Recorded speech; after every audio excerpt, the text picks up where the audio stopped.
Aujourd'hui, comme je l'ai dit, nous continuons et nous allons terminer la deuxième étape des enseignements que je donne.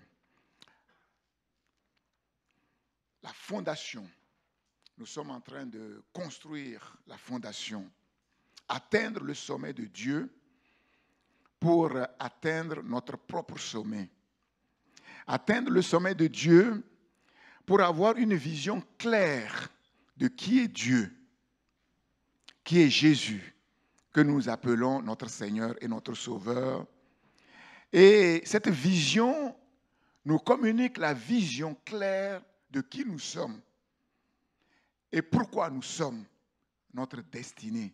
Et c'est dans cette vision que nous trouvons aussi les ressources nécessaires pour accomplir notre destinée sur la terre. Pour être utile à Dieu, être utile à nous-mêmes et être utile aux autres. C'est le plan de Dieu pour chaque être humain sur la terre.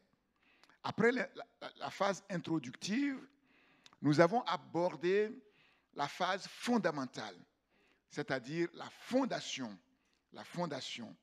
Et aujourd'hui, nous allons clore cette fondation et ensuite, nous allons commencer maintenant à construire.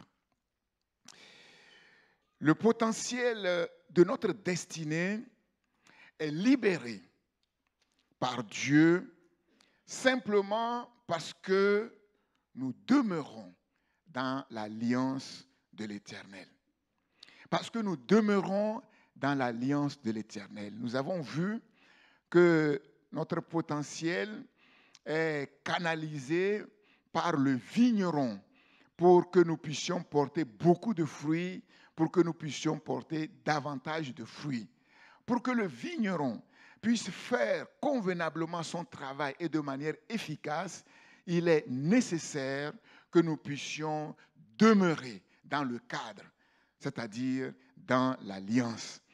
Et tant que nous demeurons dans cette alliance, Dieu le Père fait son travail, Dieu le Fils fait son travail et Dieu le Saint-Esprit fait son travail. Donc pour rafraîchir notre mémoire, nous allons relire le passage fondamental de notre enseignement, à savoir Jean chapitre 15. Jean chapitre 15.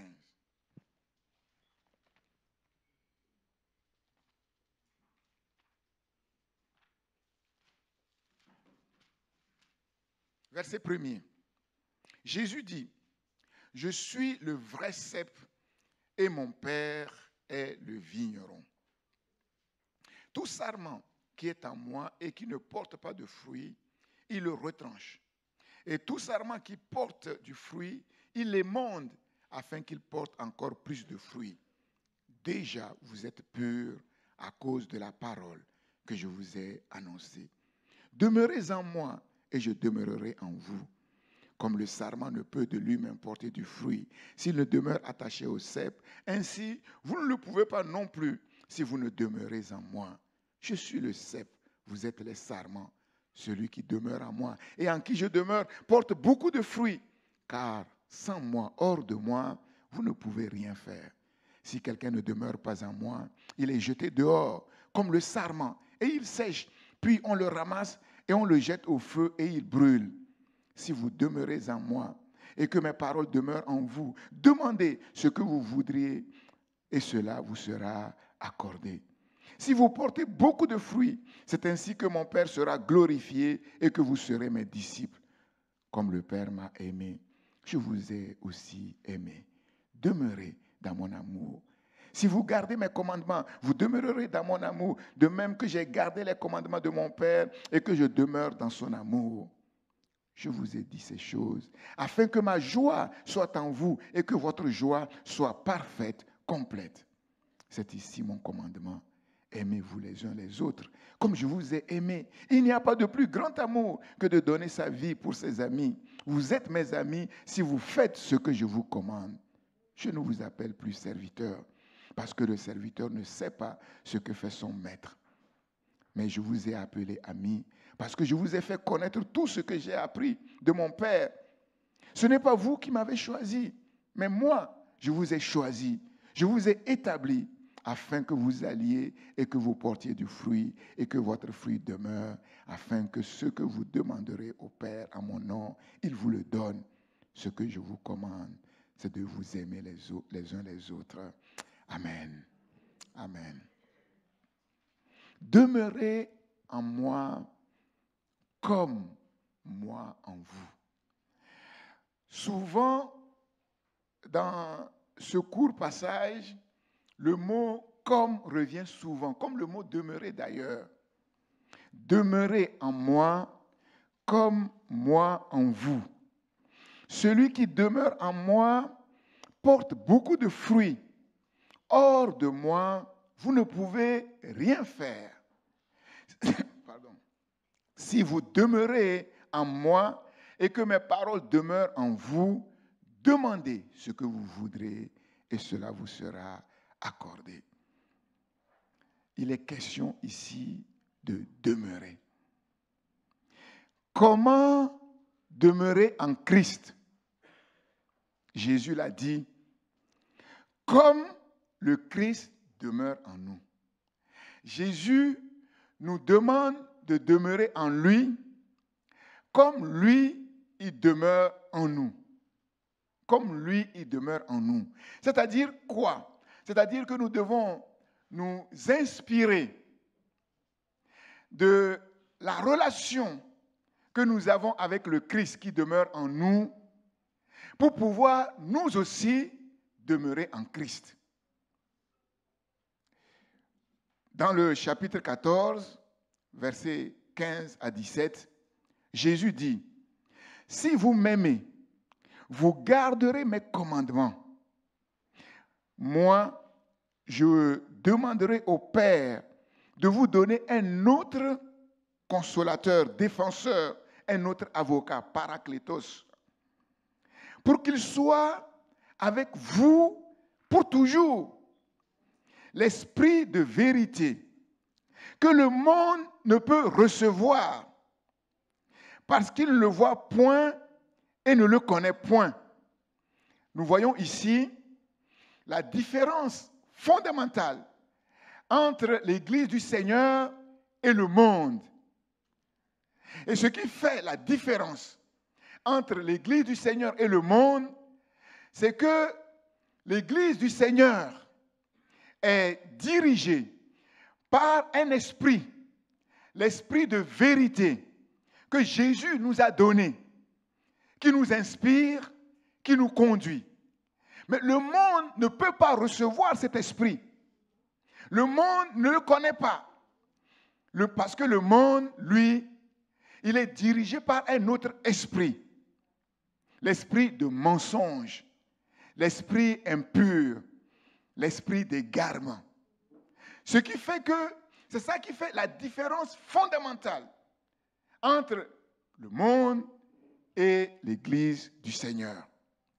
Mais vous le connaissez, car le Consolateur, il demeure avec vous et il sera en vous. Il sera en vous. Mon frère, ma soeur, que tu le ressentes ou pas, si tu es vraiment connecté au Seigneur, si tu es racheté, si tu es dans l'alliance de Dieu, le Saint-Esprit est en toi et le Saint-Esprit est avec toi. Jean chapitre 14, verset 20. En ce jour-là, vous saurez que moi, je suis en mon Père, comme, toujours comme, vous en moi et moi en vous. En ce jour, Jésus disait aux disciples qu'un jour viendra, un jour précis viendra, où les disciples vont savoir que lui, Jésus, il est en son Père comme nous en lui et comme lui en nous. Il s'agit là de quel jour, en ce jour-là? Il s'agit de quel jour? Le jour où Dieu va ouvrir le ciel et envoyer le consolateur sur la terre. Le jour de l'effusion du Saint-Esprit sur la terre. Le jour de la Pentecôte. Ce jour-là, quelque chose d'exceptionnel s'est accompli. Le Saint-Esprit est descendu sur la terre. La grande promesse du Père qui a été annoncée des siècles auparavant par les prophètes de génération en génération, cette grande promesse s'est accomplie. Dieu est descendu sur la terre au travers de son esprit. Le Saint-Esprit a manifesté des choses incroyables. Ils furent remplis du Saint-Esprit. Ils vont faire une expérience, mais tout à fait exceptionnelle, de la présence de Dieu. Et ils se mirent à parler en d'autres langues, des langues qu'ils ne connaissaient pas. Les gens vont accourir au bruit que le Saint-Esprit a fait. Des gens qui étaient venus à Jérusalem pour la fête, et ils les entendaient parler dans leur propre langue maternelle que les disciples ne connaissaient pas. Ce fut une expérience, mais unique. Quelque chose d'extraordinaire. Les apôtres, ce jour-là, les disciples ont dû expérimenter une intimité avec Dieu qu'ils n'avaient jamais expérimentée. De telle manière que l'Esprit de Dieu va saisir Pierre. Et Pierre va prêcher l'évangile. Un message que Pierre n'a pas préparé. Pierre était tout à fait conscient que c'était lui qui parlait, mais ce n'est pas lui qui parlait. C'était lui qui parlait, mais c'est le Saint-Esprit en lui qui parlait au travers de sa bouche. Une expérience unique, avec des résultats uniques. Ce jour-là, ils ont compris ce que Jésus leur disait avant, de mourir. Une expérience personnelle de la communion intime avec le Seigneur Jésus-Christ. Jean chapitre 14, verset 23. Jésus dit, « Si quelqu'un m'aime, il gardera ma parole, et mon Père l'aimera. Nous viendrons à lui et nous ferons notre demeure auprès de lui. Nous ferons notre demeure chez lui. Si quelqu'un m'aime, qu'il garde ma parole. » Si nous gardons la parole de Dieu, cela signifie que nous aimons Dieu. Jésus vient, le Père vient, et les deux font leur habitation en nous, leur demeure en nous. Jean chapitre 15, versets 9 à 10. « Comme le Père m'a aimé, moi aussi je vous ai aimé. » C'est extraordinaire. Comme le Père m'a aimé, moi aussi, je vous ai aimé. Aimé du même amour dont je suis aimé de mon Père. Demeurez dans mon amour. Si vous gardez mes commandements, vous demeurerez dans mon amour, comme moi, j'ai gardé les commandements de mon Père et que je demeure dans son amour. Le mot « comme » ici, à chaque fois que Jésus nous recommande quelque chose, il associe son commandement avec le mot « comme ». Et je vous ai dit que nous n'avons rien à inventer. Jésus est à la fois notre source et notre modèle. Notre source et notre modèle. Le modèle que nous devons regarder, le modèle qui doit nous inspirer, mais en même temps, la source dans laquelle nous puisons les ressources dont nous avons besoin pour imiter le modèle. C'est extraordinaire. Demeurer, le mot clé. Si je ne me trompe pas, j'ai recompté 11 fois, du verset 4 jusqu'au verset 10, le mot demeurer. Demeurer. Notre responsabilité dans la nouvelle alliance, premièrement, par la foi, de venir à Christ. Deuxièmement, par la foi, nous engager à partir du moment où nous venons à Christ, que Christ nous accueille et que Christ vient habiter en nous pour faire de nous un enfant de Dieu, nous nous engageons à demeurer en Christ, comme le Christ demeure en nous. C'est l'engagement à demeurer dans l'amour du Christ, comme le Christ demeure dans l'amour du Père. Le Christ demeure en nous. Le Christ est en nous. Comment? Totalement, entièrement. Sa personne, sa sagesse, toutes ses ressources, son amour. Le Christ vient en nous avec ce qu'il est, avec ce qu'il a.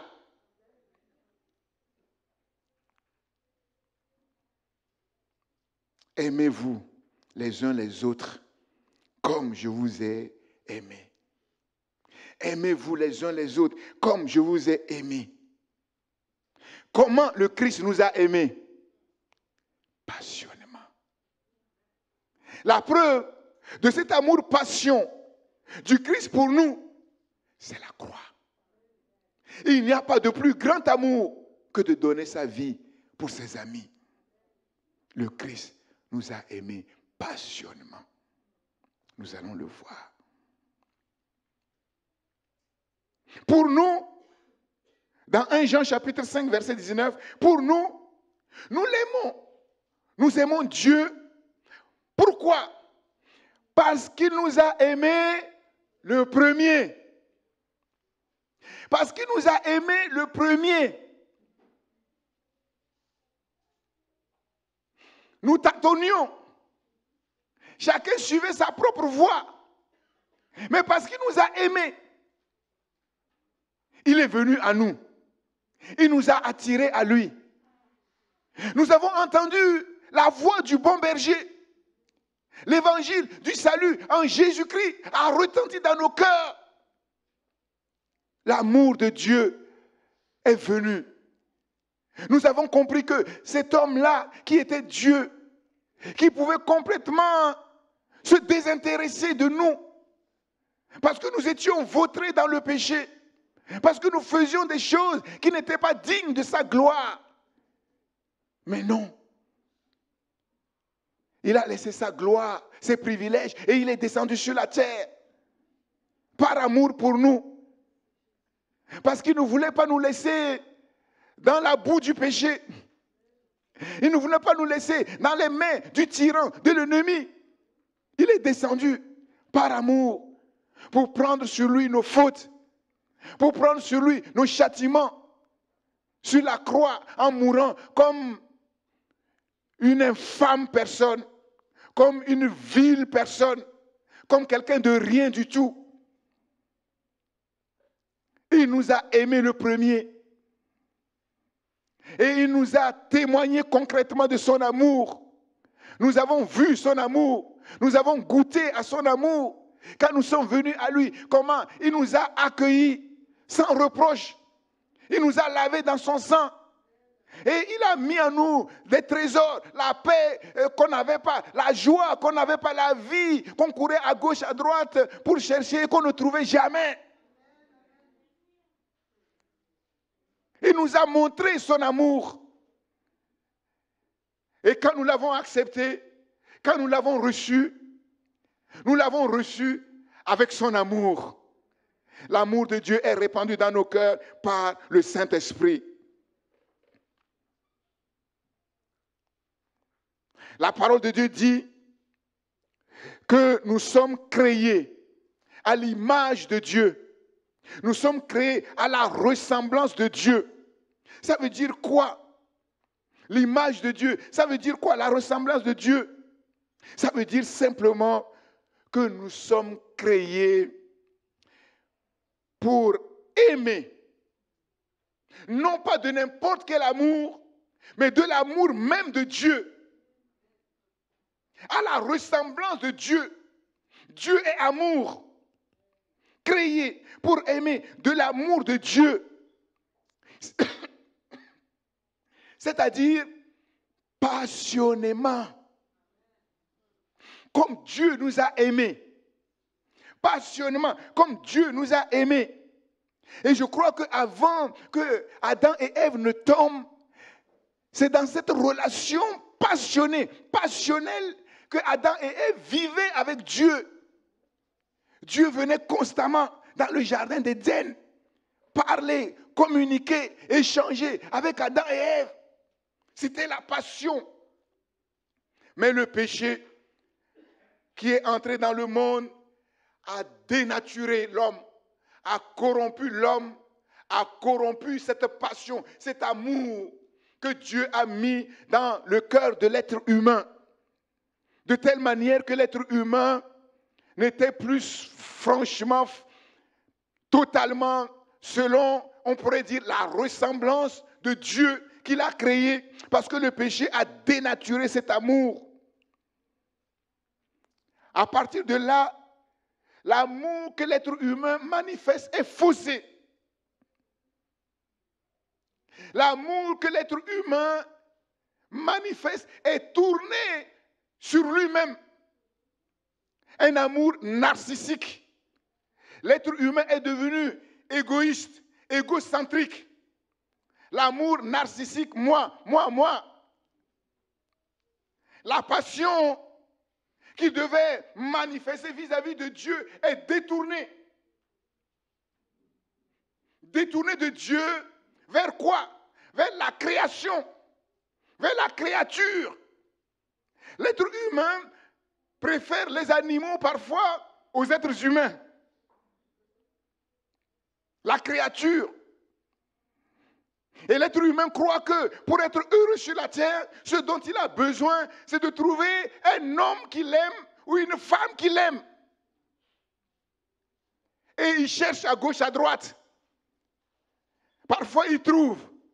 Et peu de temps après, il se rend compte qu'il n'y a que illusion. Je t'aime pour moi. Si je trouve mon compte, c'est bien. Mais si je ne trouve pas mon compte, c'est mal.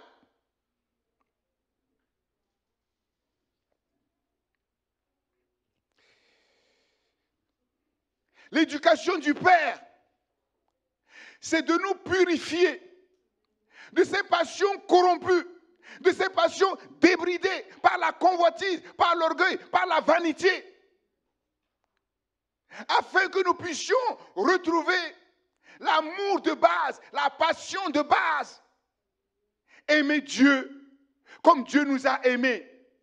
Et à partir de là, nous sommes capables d'aimer notre prochain d'un amour saint.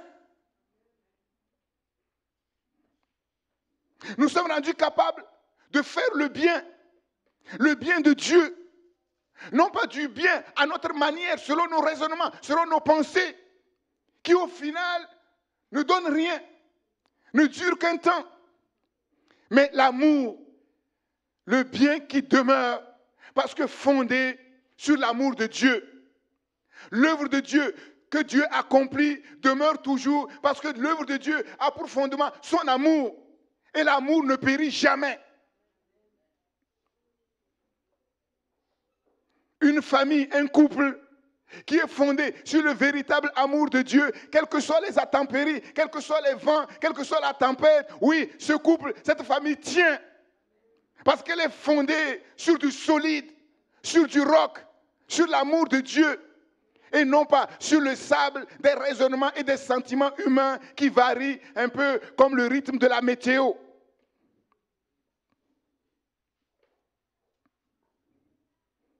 Comment demeurons-nous dans l'amour de Christ?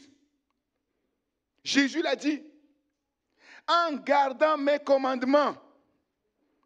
Et on voit toute la différence entre l'amour du monde et l'amour de Dieu. Jésus n'a pas dit, demeurez dans mon amour par vos propres émotions, par vos propres sentiments, en gardant mes commandements. Les commandements de Dieu, la parole de Dieu, sont beaucoup plus solides que nos sentiments, que nos émotions.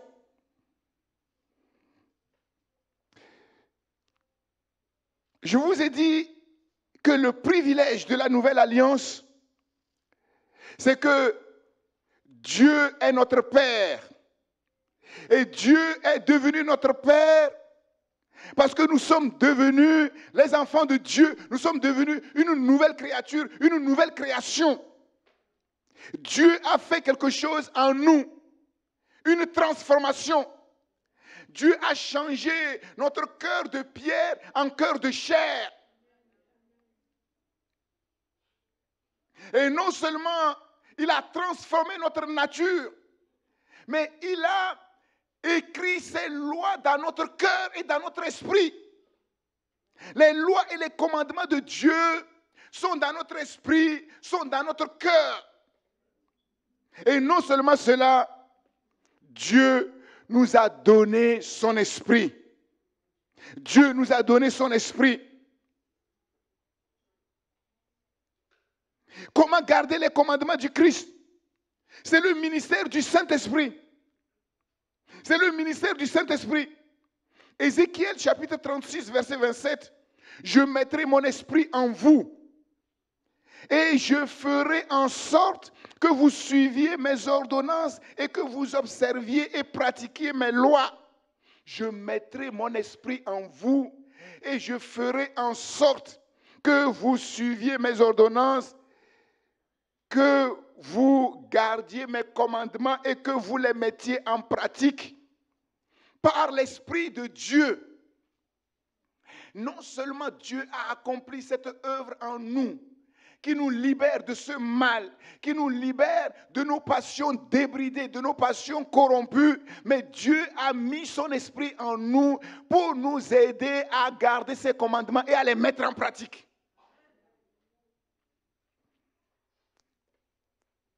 La fonction du Saint-Esprit est double. C'est une fonction de mémoire. Je vous ai dit dimanche dernier, l'homme a cette capacité à oublier facilement Dieu et les choses de Dieu et la parole de Dieu. Le ministère du Saint-Esprit a fonction de mémoire.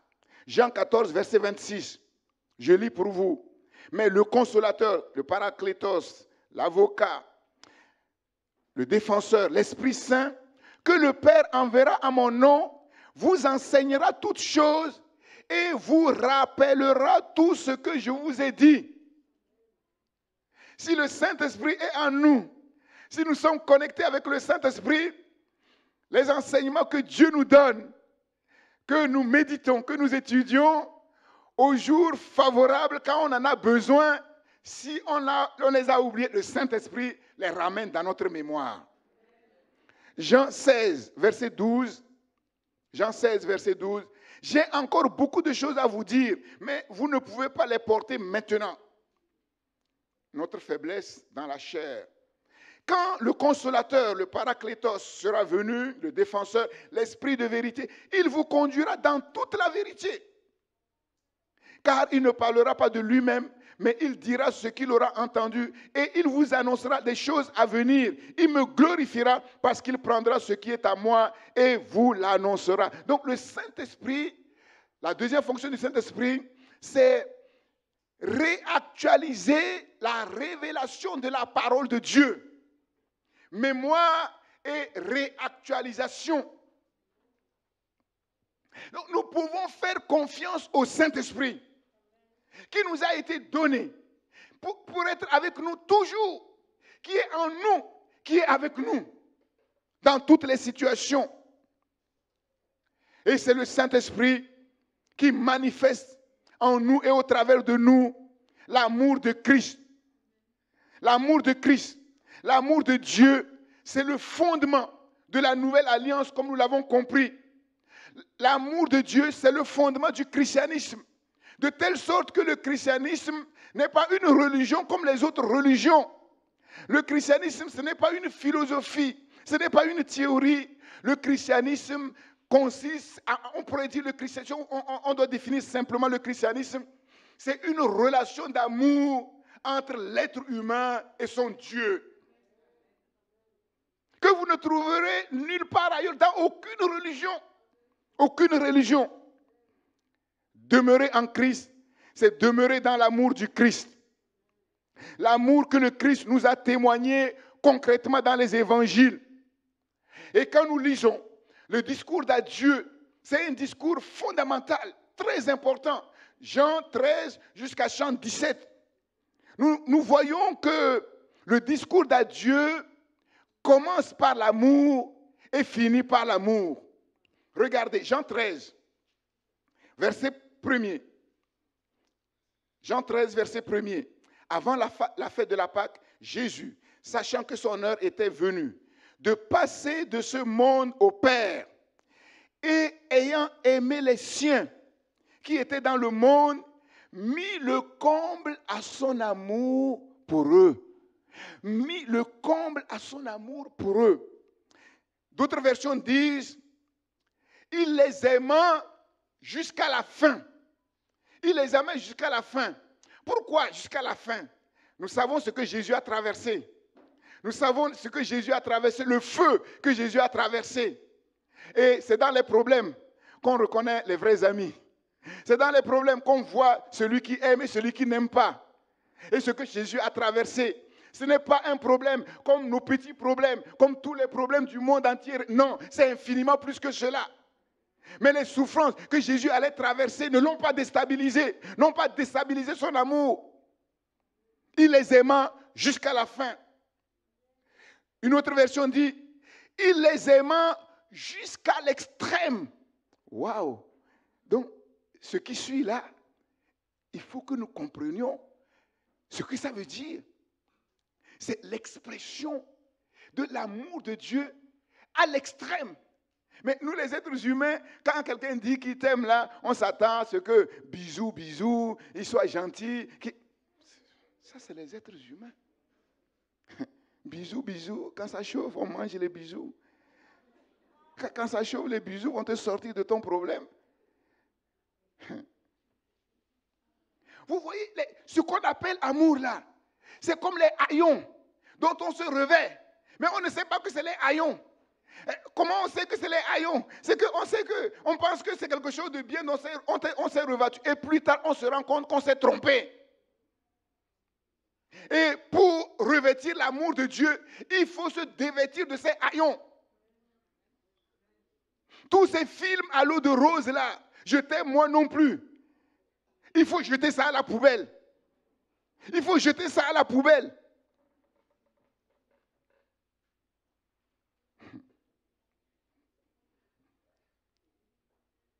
Une autre version dit, ça c'est QN, il voulut donner aux disciples une preuve suprême de l'amour dont il les avait toujours aimés. Une preuve suprême de l'amour dont il les avait toujours aimés. Le discours d'adieu commence par l'amour et il finit par l'amour. Jean 17, verset 23, regardez, verset 23, avant de lire le dernier verset, verset 23, je peux lire à partir du verset 22. Je leur ai donné la gloire que tu m'as donnée, afin qu'ils soient un, comme nous sommes un, moi en eux et toi en moi, afin qu'ils soient parfaitement un, et que le monde connaisse que tu m'as envoyé et que tu les as aimés comme tu m'as aimé. Que tu les as aimés comme tu... Le Père, non seulement Jésus nous aime de même amour que le Père l'aime, mais le Père lui-même nous aime comme il aime Jésus. Comme il aime Jésus. Et le dernier verset, c'est extraordinaire. Le dernier verset, verset 26. Je leur ai fait connaître ton nom et je le leur ferai connaître, afin que l'amour dont tu m'as aimé soit en eux et que je sois en eux. Nous voyons le fondement de toute chose, le fondement de la vie au ciel, le fondement de la vie sur la terre, c'est l'amour. C'est l'amour que Jésus est venu restaurer. Que Jésus est venu restaurer.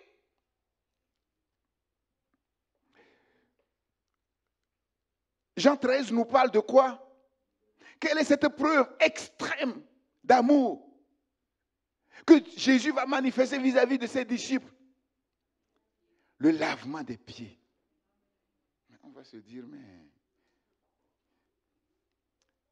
un mari qui dit à sa femme, tu vas voir, aujourd'hui, quand je vais rentrer du travail, je vais te donner la preuve la plus extraordinaire de mon amour pour toi. Vous imaginez l'imagination dans l'esprit de madame va commencer à s'agiter. Elle va passer en revue toutes les belles robes qu'elle a vues dans les vitrines là, qui coûtaient tellement cher qu'elle n'a pas pu. Elle s'est dit, ah, là aujourd'hui, là, mon chéri va me faire une surprise. Chéri arrive. Chérie, je t'ai dit que je vais te démontrer mon amour aujourd'hui. Oui, je suis prête. Est-ce que tu as préparé un bassin? Non, c'est pourquoi faire? Non, prends un bassin. Remplis le dos. Assieds-toi. Et le mari vient, il enlève les chaussures de sa femme et il dit, chérie, qu'est-ce que tu es en train de... Mais je suis en train de te démontrer que je t'aime, mais d'un amour... Elle va prendre le bassin, l'eau là. Si le mari ne fuit pas. Donc, vous voyez le décalage. J'ai fait exprès pour vous montrer le décalage. Donc nous devons comprendre que aussi longtemps que nous restons dans nos raisonnements, dans les choses naturelles, nous allons passer à côté du plan de Dieu. Il y aura un décalage, comme un langage de sourd entre Dieu et nous. La preuve. Mais regardez comment Pierre va se comporter. Mais Pierre, lui, il dit tout haut ce que les autres pensent tout bas.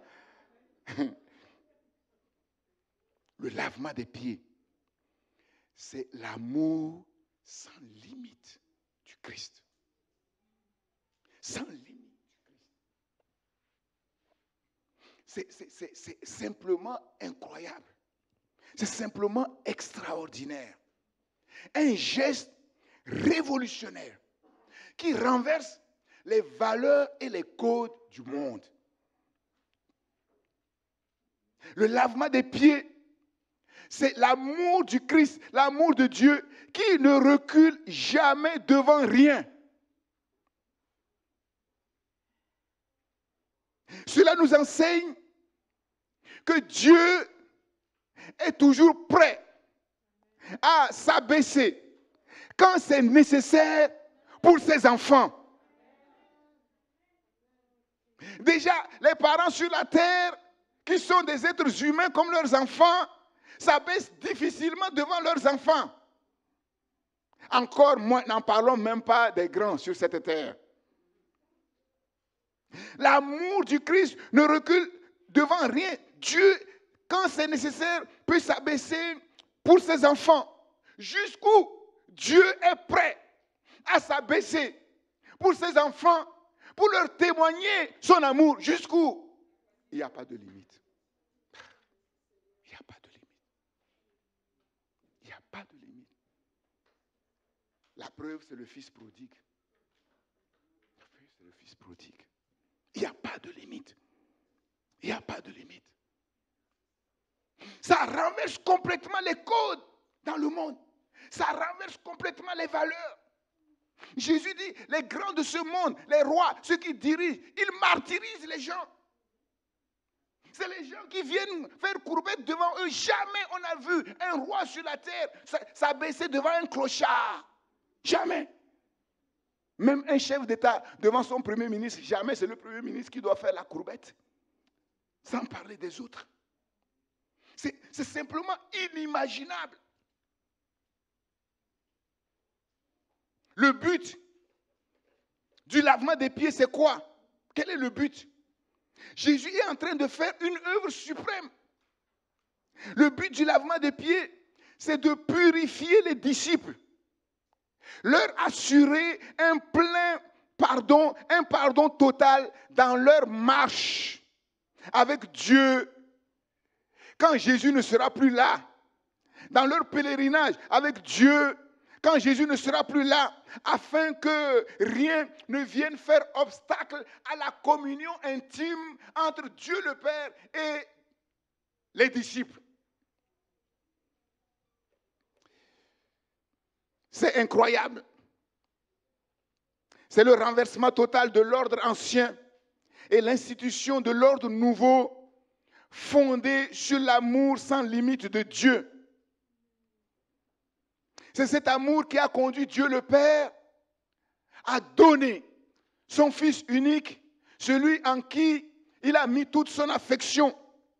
C'est cet amour qui a conduit Jésus, le Christ, le Fils de Dieu, à donner sa vie sur la croix pour nous. L'amour de Dieu donne sans compter. L'amour de Dieu se donne sans compter. Alors imaginez un monde où ce principe-là est mis en place. C'est le bonheur total. C'est le bonheur. Dans un couple, si le mari donne et se donne sans compter, et si l'épouse donne et se donne sans compter, c'est fini. C'est le bonheur. Et rien ne peut porter préjudice à un couple pareil. Rien. Mais quand vous voyez bien, dans les couples, on retient des cachotteries, on donne ce qu'on a envie de donner, jamais le meilleur. Et encore moins se donner. Encore moins se donner. Le Christ est mort à la croix. Et la mort du Christ à la croix, en fait, c'est la révélation suprême de l'amour de Dieu pour tous les humains. Et quand Jésus a commencé à laver les pieds, Jésus agissait dans l'esprit. Mais Pierre, lui, il agissait dans la chair. Il ne comprenait pas. Pierre était formaté par les valeurs du monde. Pierre était formaté par les codes du monde. Comment est-ce possible, et à l'époque c'était très fort, comment est-ce possible qu'un maître puisse s'abaisser devant l'esclave? Mais c'est inimaginable, c'est contre nature, c'est révolutionnaire. Mais Pierre agissait dans la chair. Dans la chair, Pierre ne comprend pas la radicalité de la croix. Dans la chair, Pierre ne comprend pas la radicalité de l'amour du Christ. Pierre s'accroche au Jésus physique, au Jésus terrestre, au Jésus en chair. Et il voit en Jésus un homme très élevé, un grand roi, plus puissant que les autres rois de la terre. Et il ne peut pas s'imaginer que ce roi qui soit au-dessus de tous les rois de la terre puisse s'abaisser devant ces sujets. Il n'accepte pas. Et pourtant, Pierre manifeste son amour vis-à-vis du Seigneur. Et on va voir, et on a vu que l'amour qu'il témoigne à Jésus, parce qu'il agit dans la chair, est lui aussi terrestre, charnel, sans force, sans pouvoir réel, d'où son reniement et sa chute. Demeurer dans l'amour du Christ, c'est garder ses commandements. Garder ses commandements. L'amour de Dieu est véritablement parfait en celui qui garde sa parole. L'amour de Dieu est véritablement parfait en celui qui garde sa parole. Je vous ai parlé de l'importance capitale de la parole. Tout tourne autour de la parole. Donc, un chrétien qui ne garde pas la parole de Dieu et qu'il dit qu'il aime Dieu, c'est un menteur. Ce n'est pas possible. L'amour de Dieu est véritablement parfait en celui qui garde sa parole. Par cela, nous savons que nous sommes en lui. Comment nous savons que nous sommes en Christ? C'est quand nous gardons sa parole. Quand nous gardons sa parole, 1 Jean 2,5. Celui qui garde ses commandements demeure en Dieu. Celui qui garde ses commandements demeure en Dieu et Dieu en lui. Et nous connaissons qu'il demeure en nous par l'Esprit qu'il nous a donné. 1 Jean 3, 24. L'Esprit qui nous donne de faire l'expérience personnelle, intime, de notre relation avec Dieu au moyen de la parole que nous gardons, que nous mettons en pratique. Personne n'a jamais vu Dieu. Personne. Si nous nous aimons les uns les autres, Dieu demeure en nous. Et son amour est parfait en nous. Nous connaissons qu'il demeure en nous et que nous demeurons en lui parce qu'il nous a donné de son esprit. toujours les deux, la parole et le Saint-Esprit, qui vont toujours ensemble. Cette parole est esprit et vie. 1 Jean chapitre 4, versets 12 et 13. Dieu est amour. Dieu est amour. S'il nous a créés selon sa ressemblance, c'est qu'il nous a créés avec la capacité d'aimer, puisque Dieu est amour. Et celui qui demeure dans l'amour demeure en Dieu. Et Dieu demeure en lui. 1 Jean 4, 16. Car l'amour de Dieu consiste à garder ses commandements. Et ses commandements ne sont pas pénibles, car tout ce qui est né de Dieu triomphe du monde. Tout ce qui est né de Dieu triomphe du monde. Voilà pourquoi Jésus disait que le plus petit dans le royaume de Dieu, le plus petit qui est dans la nouvelle alliance est plus grand que le plus grand des hommes sur la terre. Parce que, en vérité, celui qui est né de Dieu triomphe du monde. Le monde est ce qu'il renferme. Le monde est son prince. Non seulement il triomphe du monde, le mal qui est dans le monde, l'esprit impur qui est dans le monde, qui corrompt le monde, la mort qui fait peur à tous les êtres humains sur la terre, dans le monde. Lui, il est au-dessus de tout cela. Ici, je n'ai pas en train de dire que ce sont les pasteurs qui triomphent du monde. Non, non, non. Celui qui est né de Dieu, celui qui est devenu enfant de Dieu, qui est entré dans l'alliance, dans la nouvelle alliance, il triomphe du monde. Il triomphe de tout. Pourquoi? Parce que la victoire qui triomphe du monde, c'est notre foi. Notre foi en celui qui a triomphé du monde, qui est celui qui a triomphé du monde, sinon celui qui croit que Jésus est le Fils de Dieu. 1 Jean chapitre 5, versets 3 à 5. Celui qui garde les commandements du Christ vit en vérité dans la joie parfaite du Christ. Je vous ai dit ces choses afin que ma joie soit en vous et que votre joie soit parfaite. Parce que celui qui comprend ces choses le propulsent à la tête, en haut. Ces choses le prennent, comme dans la prière de la sœur tout à l'heure, de la poussière, et lui font asseoir en haut. C'est ça la puissance et l'autorité de la parole de Dieu. Il vit dans la joie parfaite du Christ. Cette joie ne dépend pas des circonstances. Cette joie ne dépend pas des aléas de la terre, de la vie terrestre. Parce qu'il vit dans un autre ordre. Il vit dans une autre dimension. Dans la dimension de celui qui souverainement a le contrôle sur les aléas, sur les circonstances et sur le monde. Sur la terre, le Christ a manifesté son amour pour Dieu par son engagement absolu, sans limite, sans restriction vis-à-vis de Dieu. Nous sommes, nous aussi, appelés à manifester notre amour pour Christ par notre engagement absolu, sans limite, sans restriction pour le Christ, c'est-à-dire pour le corps du Christ, pour nos frères et sœurs en Christ. Il n'y a pas de plus grand amour que de donner sa vie pour ses amis. Cette relation d'amour, cette vie d'amour reçue et donnée amène un changement dans le statut des disciples. Je ne vous appelle plus serviteur parce que le serviteur ne sait pas ce que fait son maître, mais je vous appelle ami parce que je vous ai fait connaître tout ce que j'ai appris de mon Père. Je vous ai fait connaître tout ce que j'ai appris de mon Père. Et vous vous souvenez de ce texte dont je vous avais parlé il y a quelques semaines de cela dans Jean chapitre 5. Le Fils ne fait rien de lui-même. Il ne fait que ce qu'il voit faire au Père.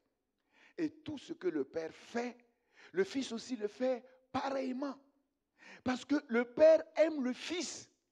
Et parce que le Père aime le Fils, il lui montre tout ce qu'il fait. Il lui montre tout ce qu'il fait. Et c'est ce que Jésus dit ici. Dieu le Fils vit avec Dieu le Père comme des amis intimes. Il ne se cache rien. Ils partagent entre eux tous les secrets. Et Jésus dit ici, je vous appelle amis parce que je vous ai fait connaître tout ce que j'ai appris de mon Père. Demeurez dans cet amour. L'ami du Christ, l'ami de Dieu, c'est celui qui reçoit la parole de Dieu, les commandements du Christ, qui les garde et qui les met en pratique. Demeurer dans l'amour du Christ, c'est le but suprême de l'émondage, de la sanctification. Le Père céleste nous émonde, le Père céleste nous sanctifie afin de nous rendre capables d'aimer vraiment, d'être des vrais hommes, d'être de vraies femmes, d'être de ceux qui sont la source du bien, qui sont la source, qui sont capables de manifester le bien suprême, suprême. Quand je donnerai tous mes biens pour la nourriture des pauvres, si je n'ai pas l'amour, je ne suis rien. Même si je donne mon corps à être brûlé pour une bonne cause, cela ne me sert de rien. Si je n'ai pas l'amour. Demeurer dans l'amour du Christ, c'est le but suprême de l'émondage. 1 Jean 3,6 dit, quiconque demeure en lui. Si quelqu'un dit qu'il demeure en Christ, si quelqu'un dit qu'il demeure en Dieu, quiconque demeure en lui ne pratique pas le péché. Parce que le but de l'émondage, c'est de nous rendre capables d'aimer, de faire le bien. C'est de nous libérer du péché. C'est de nous libérer du mal. Et comment on voit qu'un enfant de Dieu demeure en Christ, demeure en Dieu, il ne vit pas dans le péché. Il ne vit pas dans le péché. Il ne pratique pas le péché. Il ne se souille pas sur les réseaux sociaux. Il ne se souille pas en regardant la télé. Il ne se souille pas dans les mauvaises compagnies. Il ne passe pas sa vie à regarder des films pornographiques qui le souillent. Il ne passe pas sa vie dans des choses qui déshonorent en fait le Christ. Il ne pratique pas le péché. Si quelqu'un vit constamment dans le péché, pratique le péché, il ne demeure pas en Dieu, c'est clair.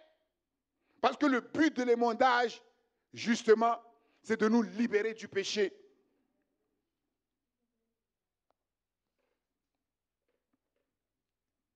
Être sanctifié, émondé, c'est être purifié du péché. C'est être purifié du mal. C'est-à-dire être capable de faire le bien, c'est-à-dire être capable d'aimer. Et en cela, il n'est pas toujours nécessaire, comme certains le croient, d'être conscient de la présence du Christ, ni de ressentir sa présence. Il y a parfois des chrétiens qui se plaignent parce qu'ils ont l'impression que, mais ils ne ressentent pas la présence de Dieu dans leur vie. Ce n'est pas important. Que tu sentes que Dieu est là, que tu ne ressentes rien ou que tu sentes que Dieu est là, ça n'a pas d'importance. Parfois, tu peux sentir que Dieu est là et puis Dieu n'est pas là. Parfois, tu peux croire que Dieu n'est pas là, mais il est là. Ce n'est pas ça. On ne doit pas rester dans le ressenti. On ne doit pas rester dans les émotions. On ne doit pas rester dans les raisonnements, dans les sentiments. Mais c'est dans la parole. Dieu a dit que le Saint-Esprit est en moi, c'est tout. Je n'ai pas besoin de sentir le Saint-Esprit pour dire que le Saint-Esprit est avec moi. Non. Non. Ça, c'est la chair. Ça, c'est la chair. Dieu l'a dit. Moi, je le crois. Toutes ces paroles que je suis en train de vous prêcher, c'est la parole de foi. Si vous voulez raisonner avec votre intelligence, ça va vous passer par-dessus votre tête. Vous ne comprendrez rien avec votre intelligence. C'est la foi.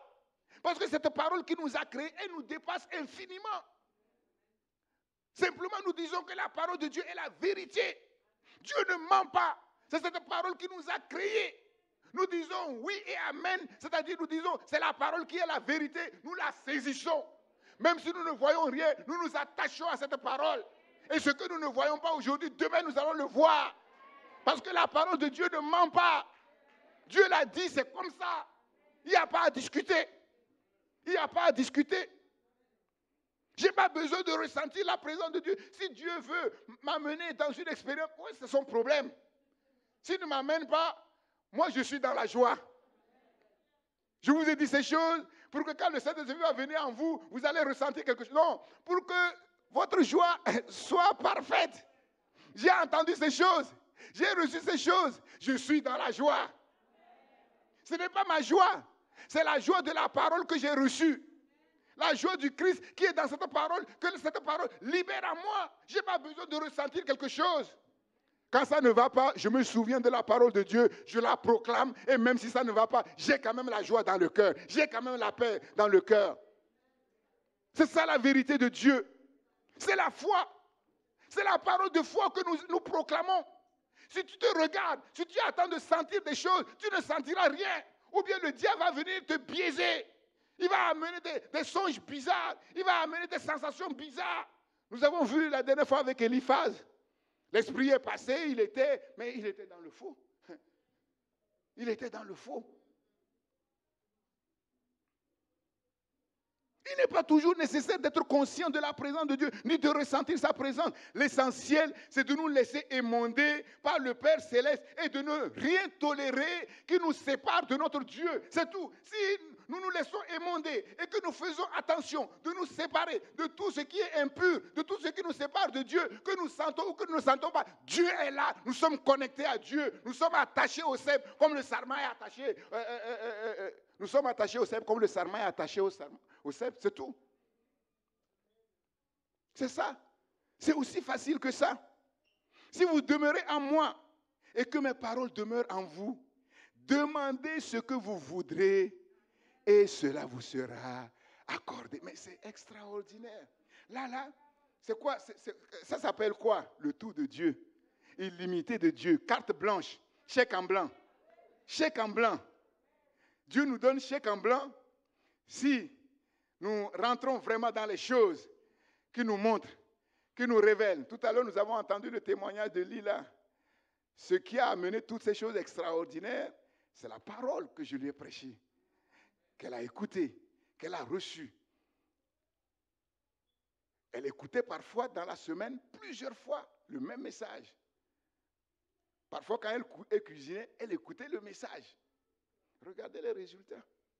Sa mère est sortie du coma. Les médecins ont dit qu'elle était morte. C'est ça. Non seulement Dieu agit en elle, mais Dieu agit pour ses parents qui ne connaissent pas Dieu au travers d'elle. C'est par elle, c'est avec elle que j'ai communiqué. Et donc je lui transmettais l'énergie de Dieu qu'elle transmettait à sa maman. C'est ça, au travers de la parole, qui est esprit et vie. Qui est esprit et vie. Je vous ai dit, j'avais parlé d'elle il y a longtemps. Et je vous ai dit, ça fait des années, je pars pour 40 jours de jeûne et prière. Mais personne ne bougeait à l'église. Personne ne m'accompagnait dans ce jeûne. Elle m'a vu une fois. Elle a jeûné 40 jours. Mais c'est ça. C'est sérieux. Comme je dis souvent, quand on est habitué à quelque chose, on ne voit pas sa valeur. On ne voit pas. C'est comme dans le couple, hein. Si on ne fait pas attention, le mari devient comme un meuble, la femme devient comme un meuble. Jamais, il ne faut jamais accepter cet état d'esprit-là. Vous avez entendu, elle a cherché partout, chez les grands, les scientifiques. Et à chaque fois, elle voyait que la parole, l'enseignement que je lui donne était supérieur à tout ça. Et vous qui êtes là, depuis des années, qui suivez ces enseignements, qu'est-ce que vous allez dire? Qu'est-ce que vous allez dire? Il ne faut pas que ce soit au temps de Jésus, où Jésus va dire, à l'époque de Naaman, il y avait beaucoup de lépreux en Israël. Et c'est simplement un lépreux qui vient d'ailleurs, qui a été purifié. Parce qu'un prophète, souvent, malheureusement, n'est pas écouté dans sa propre maison. Il ne faut pas qu'il en soit ainsi pour vous. Et j'ai insisté, je vous ai dit, je sais, je connais la valeur des enseignements que je vous donne. Je sais où je vais chercher ces enseignements. Si vous demeurez en moi et que mes paroles demeurent en vous, demandez ce que vous voudrez et cela vous sera accordé. Ça veut dire quoi? Ça veut dire que si nous faisons corps avec le Christ, si nous faisons corps avec sa parole, C'est-à-dire que finalement, nous obéissons, mais ça ne nous fait rien. Notre obéissance, elle est joyeuse. Notre obéissance, elle est spontanée. Mettre la parole de Dieu en pratique, mais c'est notre nature. Cette parole est en nous. Les commandements ont été écrits dans nos cœurs. Les lois de Dieu ont été écrites dans notre esprit. Donc, nous faisons corps avec les commandements de Dieu. Nous faisons corps avec la parole de Dieu. Et quand nous faisons corps avec la parole de Dieu, avec les commandements de Dieu, nous faisons corps avec Dieu. Nous faisons corps avec le Christ. Nous faisons corps avec la volonté de Dieu. Nous aimons la volonté de Dieu. Nous proclamons que la volonté de Dieu, c'est ce qui est bon, c'est ce qui est agréable, c'est ce qui est parfait. Fais de l'Éternel tes délices et il te donnera ce que ton cœur désire. Alléluia. Et à partir de ce moment-là, la Bible dit que si nous demandons quelque chose selon sa volonté, il nous écoute. Et si nous savons qu'il nous écoute, nous avons la chose que nous demandons, quelle qu'elle soit. Quelle qu'elle soit, sans aucune limitation. Nous faisons entièrement confiance en Dieu qui ne peut pas mentir. Nous nous reposons entièrement sur lui, sur sa parole. Nous ne nous laissons pas déstabiliser par les mauvaises nouvelles. Nous ne nous laissons pas déstabiliser par les problèmes et les contrariétés que nous rencontrons chaque jour. Tout ça là, c'est l'apparence des problèmes. Les problèmes restent problèmes jusqu'au jour où la parole sort et les problèmes sont obligés de capituler. Les problèmes sont obligés de céder le terrain. Tout ce qu'on voit sur la terre n'est que l'apparence de l'existence. Un jour viendra où la parole de Dieu va sortir et tout ce que nous voyons sera par terre, sera complètement détruit. Détruit. Dieu est capable par sa parole d'opérer le changement. Le changement. Nous vivons dans la dimension de l'illimité de Dieu. La joie du Christ en nous est parfaite. Ses ressources, sa capacité sont les nôtres par le Saint-Esprit, un peu comme la sève qui coule du cep vers les sarments. Notre destinée est garantie parce que nous demeurons dans cette alliance. Une alliance meilleure, une alliance excellente, en tout point bien réglée et offrant une pleine sécurité, une pleine garantie, solidement établie. Et nous reproduisons sur la terre, par la puissance du Saint-Esprit, le caractère et les œuvres du Christ. Celui qui croit en moi fera les œuvres que j'ai faites et il fera même de plus grandes. Les fruits du royaume de Dieu, les trésors et les richesses infinies du royaume de Dieu sont les nôtres. Nous vivons dans la plaine. Cette plaine remplie d'incertitudes. Cette plaine remplie de problèmes. Comme je vous ai dit au début, il n'y a que des problèmes sur la terre. Cette plaine remplie d'agitation, d'incertitude. Mais nous vivons dans la plaine, nous vivons de la vie du sommet de la montagne de l'Éternel. Ce sont ces choses précieuses, de valeur inestimable, que le Seigneur m'a données en me conduisant sur le sommet de sa montagne au travers de la révélation de Jean chapitre 15. Ce sont ces choses qui doivent être le fondement de notre relation avec le Christ, qui doivent être le fondement de notre vie. Et quand ces choses sont le fondement de notre vie, nous construisons notre vie sur du solide. Nous bâtissons notre destinée sur un roc, sur des choses solides. Et ce qui est extraordinaire, je vais terminer par cela. Ce sont les mêmes choses que le Seigneur a révélées. Il y a plusieurs années de cela, à un de ses serviteurs très connus du nom de Hudson Taylor. Dans un autre contexte. Quand, je vous ai dit, quand Dieu m'a donné le thème de ma retraite spirituelle, un thème qui me dépassait infiniment, j'ai dit, mais Seigneur, comment je vais faire? Comment je vais faire? Et Dieu m'a dit, va. Jean chapitre 15. Quand je suis allé et que j'ai commencé à lire ce chapitre, mais les choses sont devenues autrement. Et tout de suite, le Saint-Esprit, la mémoire, je vous ai dit, le Saint-Esprit fait office de mémoire. Le Saint-Esprit me rappelle au début de ma conversion.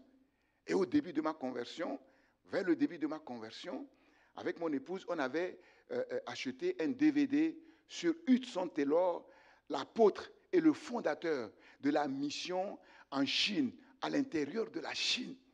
Et là, le Saint-Esprit m'a dit, mais tout de suite, parce qu'on avait visionné il y a longtemps, hein, vers quelle année? Peut-être 1996 ou 95, par là, 95 ou 96, par là, ou un peu, juste un peu après. Et là, je me suis souvenu. Hier, avant-hier, vendredi et dimanche, j'ai revisionné le film. C'est dommage, je ne sais pas s'ils ont sorti une nouvelle version. L'ancienne version n'est pas bien faite. Et le Saint-Esprit m'a rappelé le témoignage de son serviteur Hudson Taylor. Et je vois que c'est parallèle. Comment Dieu m'a conduit, comment Dieu a conduit son serviteur. Il y a de cela plusieurs siècles, mais il y a un parallélisme mais incroyable, extraordinaire. Et ce qui est encore plus extraordinaire, c'est que Hudson Taylor, son mentor, c'était George Muller. C'était son mentor. Le premier livre que j'ai lu, quand je me suis converti, je me suis interdit de lire les livres parce que je me suis dit, mais je viens de me convertir, je ne connais pas la parole de Dieu. Si je lis un livre et que celui qui est en train de parler là dit des choses qui ne sont pas correctes, comment je vais savoir? Mais j'ai lu un seul livre qui m'a marqué. L'audace de la foi de George Muller. Cet homme qui, à son époque, a décidé de démontrer aux chrétiens de l'époque qui se tuaient au travail parce que c'était des temps difficiles où pour gagner sa vie, il fallait travailler même parfois 10 heures par jour, parfois 15 heures par jour, de telle manière qu'il travaillait tellement qu'il n'avait même plus le temps de venir dans les paroisses. Et Dieu lui a mis à cœur de démontrer qu'on peut avoir infiniment plus en dépendant de Dieu qu'en travaillant plus. Et cet homme a fondé un orphelinat de plusieurs centaines d'enfants qu'il nourrissait sans rien, en dépendant simplement de Dieu, sans rien demander à quelqu'un. Au temps opportun, Dieu envoyait la manne qu'il fallait pour prendre soin de cet orphelinat. Quand j'ai lu ce livre, j'ai décidé, c'est l'année où Dieu m'a envoyé, m'a dit que j'allais aller à l'école biblique. J'ai dit, Seigneur, ton serviteur l'a fait sans dépendre de rien. Moi, maintenant, je vais aller à l'école biblique, je laisse mon travail, je ne demande rien à personne, tu vas pourvoir en tout. Et Dieu a pourvu à tout, sans que je demande quoi que ce soit à qui que ce soit. Je me souviens, je vous l'ai dit, je me souviens, une fois, j'étais dans la même chambre avec Saïd Oujibou, que plusieurs connaissent. On était dans la même chambre. Je n'avais plus de pâte dentifrice. Alors, j'utilisais le savon pour me brosser les dents. Mais Saïd me dit, mais Daniel, qu'est-ce que tu fais là? Tu utilises le savon? Je dis, oui, moi j'aime bien. Je préfère le savon. Parce que je ne voulais pas d'histoire. Parce que je ne voulais pas lui demander sa pâte dentifrice. J'ai dit que je ne demande rien, je ne veux accepter pas même un centime de qui que ce soit. Je me souviens aussi, j'étais revenu de l'école biblique et j'étais venu avec un ami, on était venu dans sa voiture. On devait revenir ensemble. Donc pour moi, c'était convenu. La veille du retour, moi je croyais que c'était convenu. J'ai dit, je vais quand même l'appeler pour m'assurer que la confiance n'exclut pas le contrôle. Que c'est OK. Il m'a dit, mais Daniel, tu ne sais pas, mais comme tu ne m'as pas appelé, tu ne m'as pas confirmé, j'ai pris quelqu'un d'autre. Je n'avais rien. Là, vous savez ce que j'ai ri. J'ai dit, Seigneur, maintenant, je vais voir ce que tu vas faire. Je suis rentré tranquillement. À l'époque, quand je revenais, je dormais à l'église. Et le pasteur Jean-Marie Margrethe, il a dit, prépare-toi demain, je vais venir, comme par hasard, je viendrai t'amener à la gare. Donc, je ne lui ai rien dit. Donc, le matin, je me suis préparé, j'ai fait ma valise. Il est venu. Je n'avais pas de billet. On a mis les bagages dans la voiture. On est arrivé. Curieusement, il aurait dû me laisser à l'entrée. Il est venu avec moi. Et puis, sans rien me demander. Il me demande même pas si tu as un billet ou pas. Normalement, pour venir, je ne lui ai rien demandé. Il va au comptoir et prend le billet retour, il me le donne sans rien demander. Sans rien demander. Je vous ai dit, à la fin, Dieu a fait un miracle. On devait se marier. On n'avait rien, puisqu'on avait tout abandonné. Dieu a fait un miracle. Un jour, le Saint-Esprit me dit, mais fais comme ça une demande. Une demande pour, comment ça s'appelle, là, comme j'avais travaillé comme ascédique. J'ai dit, mais Seigneur, mais comment j'ai fait la demande. Des mois après, ils ne m'ont pas répondu. La veille de mon départ, je reçois une lettre qui dit que, finalement, on a décidé, les ascédiques ont décidé de te verser quelque chose et on t'a fait le rappel. Demandez mon épouse. C'est avec ça qu'on a acheté nos costumes. C'est avec ça. Et je vous ai dit, j'ai dit au Seigneur, Seigneur, quand je vais me marier, j'aimerais bien, avec mon épouse, si tu peux permettre notre voyage lune de miel là. On va aller à Madère. C'est une île que j'appréciais beaucoup. Hein. On n'a pas de sous. On nous a présenté à l'église de Saint-Germain-en-Laye.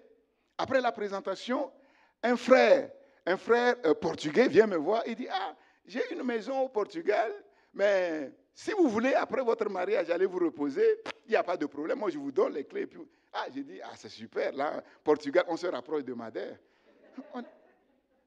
Je me souviens, on a pris un taxi avec la photo. En plus, on est arrivé la nuit. Donc, on ne connaissait pas. On n'avait que la photo. Hein. On prend un taxi pour nous amener. Donc, on est arrivé.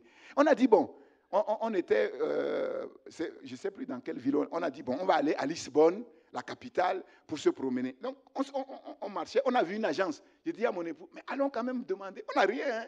Allons demander à l'agence combien ça coûte pour aller à Madère. On n'a rien. Mais on arrive. Mais le chef d'agence dit, mais vous ne savez pas, mais je viens d'avoir une promotion mais extraordinaire pour aller à Madère. Il dit, bon?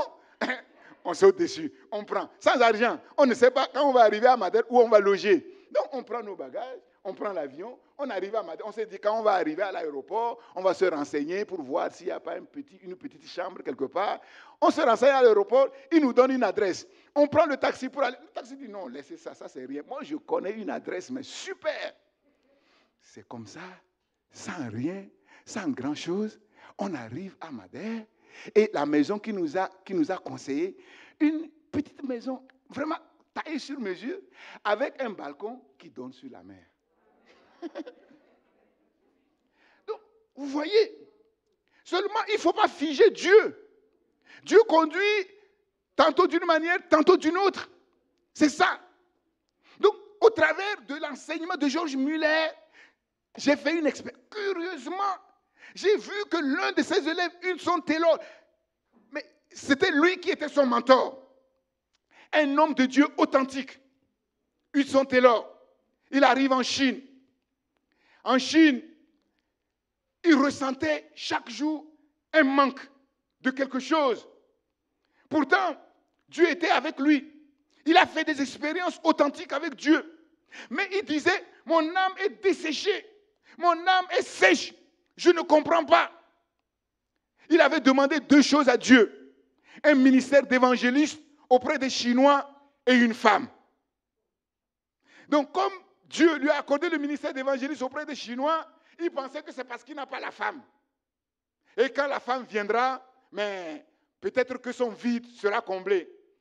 Vous voyez, c'est comme ça qu'on se trompe parfois. On est dans une situation, on est dans un manque. On est convaincu que là, mais si Dieu me donne mes papiers, si Dieu me donne un mari, non, à partir de là, mais c'est fini. Qu'est-ce que tu en sais? Qu'est-ce que tu en sais? Dieu lui a donné la femme, mais le problème était là. Le problème était là. Pourtant, c'était une femme bien, une femme de Dieu. Il avait plusieurs questions de fond. Les questions qui lui venaient constamment à l'esprit, ce sont celles-là. Il disait, mais que signifie vraiment être engagé envers notre Seigneur Jésus-Christ? Un serviteur de Dieu authentique, qui prêche la parole de manière authentique, qui fait des expériences avec Dieu de manière authentique, qui se pose la question, mais qu'est-ce que ça veut dire être vraiment engagé avec Dieu? Beaucoup de chrétiens croient qu'ils ont la réponse à cette question. Et c'est ça le problème. Et la réponse qu'ils ont à cette question est superficielle. La deuxième question, il dit, mais que signifie faire totalement confiance en Dieu? Il dit, mais je n'arrive pas à faire totalement confiance en Dieu. Pourtant, il a tout abandonné à Londres pour aller en Chine, pour commencer une œuvre pionnière. Que signifie être totalement soumis au Seigneur Jésus-Christ? Je vous le dis, beaucoup de chrétiens ne se posent pas ces questions fondamentales. Ces questions de base, ils pensent que c'est réglé. Mais si ce n'est pas réglé, tôt ou tard, il y aura des problèmes. Il dit, je ne comprends pas la signification de la croix. Hein? Un homme de Dieu qui prêche la parole. Je vous ai parlé de la vie de Victoire. C'est un homme de Dieu qui prêche la parole. Mais il n'est pas dans la victoire. Parce que certains pensent que Paul, quand il dit « malheur à moi, qui me délivrera », c'était avant la conversion. Vous vous trompez. Vous vous trompez. C'était un homme de Dieu authentique. Tout le monde le sait. Tout le monde connaît le témoignage de Hudson Taylor. Il dit « mais je ne comprends pas ce que ça signifie, la croix, ni ce que le Christ a voulu dire en disant « si quelqu'un veut me suivre, qu'il se charge de sa croix ». Est-ce que vous l'avez bien compris, ces questions? C'est ça. Lui, il n'a pas fait comme si c'était réglé. Il n'a pas voulu s'accepter, il n'a pas voulu accepter des réponses toutes faites. Et tant que les réponses que nous avons ne viennent pas vraiment de Dieu, ce n'est pas la lumière de la révélation, si c'est simplement la logique de nos pensées, de nos raisonnements humains, vous pouvez vous tromper. C'est ainsi que certains chrétiens pensent être spirituels. Parce qu'ils jeûnent, parce qu'ils prient, parce qu'ils écoutent les messages, parce qu'ils les réécoutent. Ils pensent que c'est sûr. Non! Ces messages que tu as entendus, que tu écoutes, que tu les réécoutes, es-tu sûr que tu les as bien compris? Et si tu n'es pas sûr que tu as bien compris, ne passe pas à autre chose. Si tu passes à autre chose sans avoir véritablement compris, tu vas avancer, tu vas construire, mais sur une fondation friable. Friable.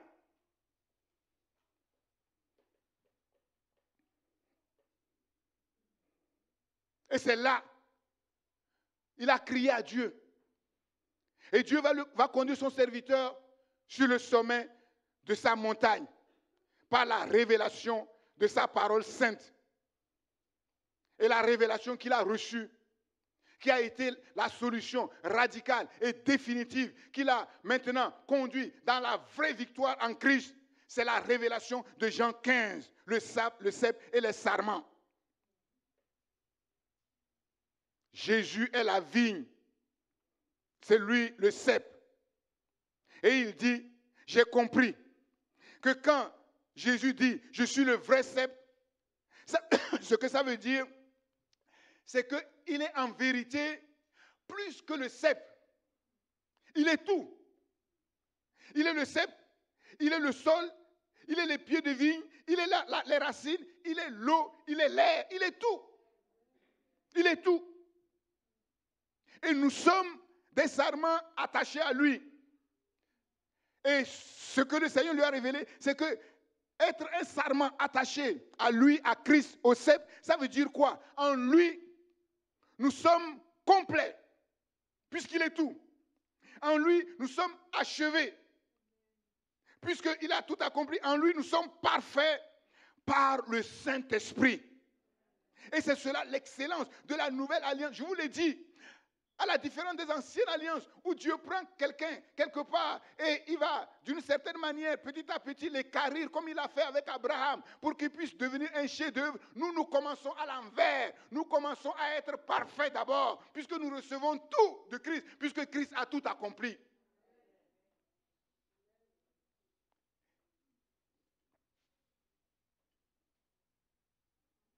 Jésus dit, déjà vous êtes purs à cause de la parole que je vous ai annoncée. Waouh!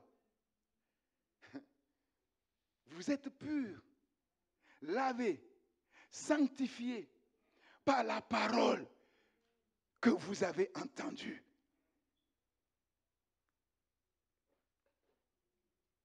Celui qui demeure en moi et en qui je demeure porte beaucoup de fruits, car sans moi, vous ne pouvez rien faire. Il s'est dit, mais waouh, ce dont j'ai besoin, c'est de demeurer en Christ.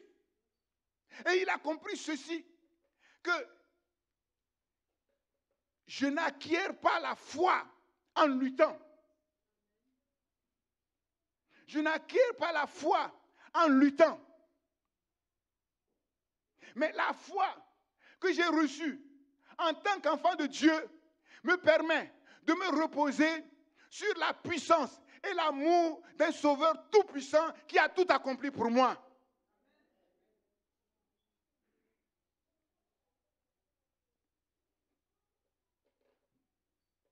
Non ma justice, mais sa justice.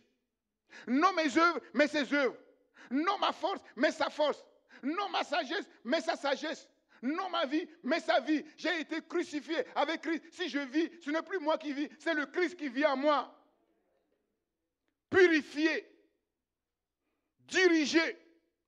Il a compris qu'il n'a pas besoin de prier pour avoir l'onction. Il a déjà l'onction. Il n'a pas besoin de prier pour avoir l'esprit. Il a déjà l'esprit parce qu'il est un sarment attaché au sceptre. Il a compris, une fois pour toutes, le tout accompli. Et ce que ça veut dire, et le corollaire, la conséquence directe du tout accompli, nous avons tout pleinement en lui. À partir de là, le serviteur de Dieu est arrivé sur le sommet de la montagne de l'Éternel. Sa vision est devenue claire. La vision de Dieu, la vision du Christ, la vision de son identité de disciple authentique du Christ. Et à partir de ce moment-là, c'était fini. C'est fini. Le manque de... Dieu a enlevé sa femme. Ça n'a rien changé à son ministère. Dieu a enlevé sa fille chérie. Ça n'a rien changé à son ministère. C'est ça le christianisme.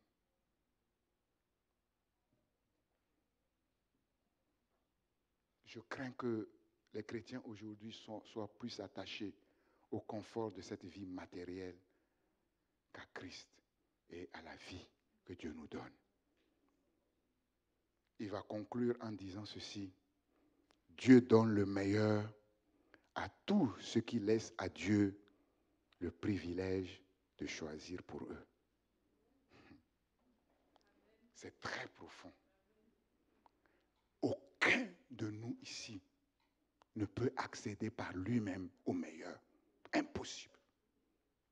Impossible. Le meilleur, on ne sait pas ce que c'est. Et ce qui peut paraître bien aujourd'hui peut devenir mal demain. Le mari qui peut être bien aujourd'hui peut devenir mal demain. La femme qui peut être bien aujourd'hui peut devenir mal demain. Mais Dieu, lui, il ne se trompe pas. Puisse Dieu nous conduire par son esprit dans sa plénitude insondable. Si nous comprenons véritablement ces choses, si nous nous fondons sur ces choses, notre vie changera radicalement. Nous ne serons plus la même personne. Nous ne ferons plus les mêmes choses. Et les choses que nous allons les faire, nous les ferons autrement. Ni par force, ni par puissance, mais par mon esprit, dit le Seigneur l'Éternel. Amen. Dieu de grâce, Dieu de miséricorde, merci. Les mots sont faibles pour t'exprimer toute notre reconnaissance, Seigneur.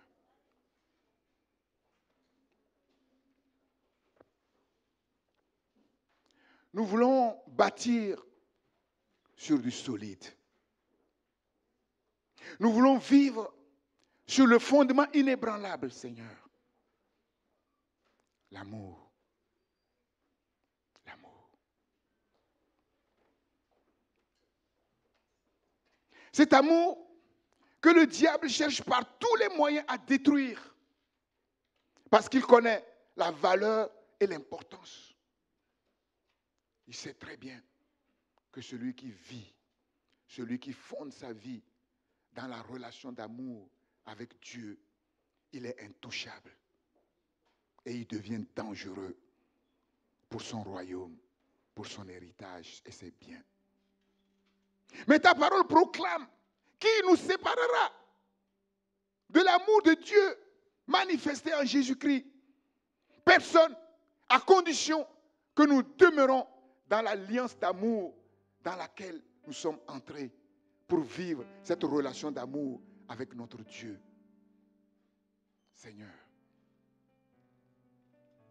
nous voulons proclamer notre victoire sur l'esprit impur qui a corrompu tous les êtres humains, a dénaturé l'amour que tu as originellement mis dans le cœur de chaque être humain pour les rendre égocentriques, narcissiques, Seigneur, et qui cherchent, oui, à détruire l'amour que tu as libéré dans le cœur de tes enfants, à les séduire, à les détourner de la véritable passion, pour qu'ils puissent s'attacher à toute forme de passion corrompue, débridée, qui les empêche de vivre une relation authentique, Seigneur, avec toi, de demeurer dans l'alliance éternelle, pour accomplir leur destinée, pour porter beaucoup de fruits, pour ta gloire, pour leur propre bien et pour le bien des autres.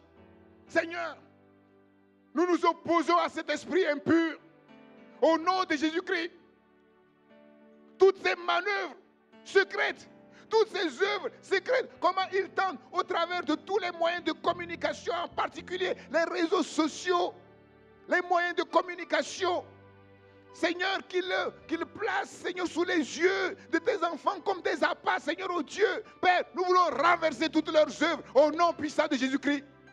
Nous voulons détruire toutes leurs œuvres au nom puissant de Jésus-Christ. Puisses-tu fortifier tes enfants, Seigneur, éclairer leur esprit pour qu'ils puissent discerner entre ce qui est vil et ce qui est saint, pour qu'ils ne se laissent pas séduire facilement par celui qui veut corrompre ton amour dans leur cœur et les détourner de leur destinée, afin qu'ils ne jouent pas avec leur destinée, Seigneur. Père, glorifie ton nom et que ces paroles servent de fondement, Seigneur, dans la vie, dans le cœur et dans l'esprit de tes enfants, Seigneur. Comme je l'ai dit, Seigneur, les choses sont plus complexes que nous pouvons le penser, Seigneur, oh Dieu. Les choses sont plus élevées que nous pouvons nous le représenter. Et c'est en te faisant confiance que nous avons la garantie de l'accomplissement de notre vie sur cette terre, Seigneur, oh Dieu. Père, que ces paroles, Seigneur, éclaire tes enfants, Seigneur, oh Dieu. Et que l'Esprit de Dieu opère au travers de cette parole dans leur vie et dans leur cœur. Afin, non seulement qu'ils puissent recevoir cette parole, qu'ils puissent les garder. Et avec la force que leur donne le Saint-Esprit, marcher conformément à ces paroles pour voir ta gloire, Seigneur. Dieu de gloire, tu ne mets aucune limite à ton amour pour nous. En retour, nous ne voulons mettre aucune limite à notre amour pour toi. Nous voulons vivre dans cette relation authentique d'amour afin que tout circule sans aucune restriction entre toi et nous et entre nous et les autres, Seigneur. Le monde est rempli de problèmes. Oui, et la solution unique vient du Seigneur Jésus-Christ. Et nous sommes le prolongement, oui, de son corps, Seigneur, sur la terre. Nous sommes son instrument au travers duquel, oui, il peut intervenir dans ce monde, Seigneur. Sois béni pour ces enseignements. Sois béni pour les fruits qui vont en découler, Seigneur.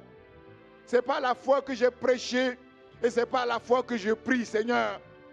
Je ne veux pas regarder à mes sens, à mes sentiments, à mes émotions, à ce que mes yeux voient, à ce que mes oreilles entendent, à ce que mes mains touchent, mais je veux regarder uniquement à toi et à ta parole, Seigneur.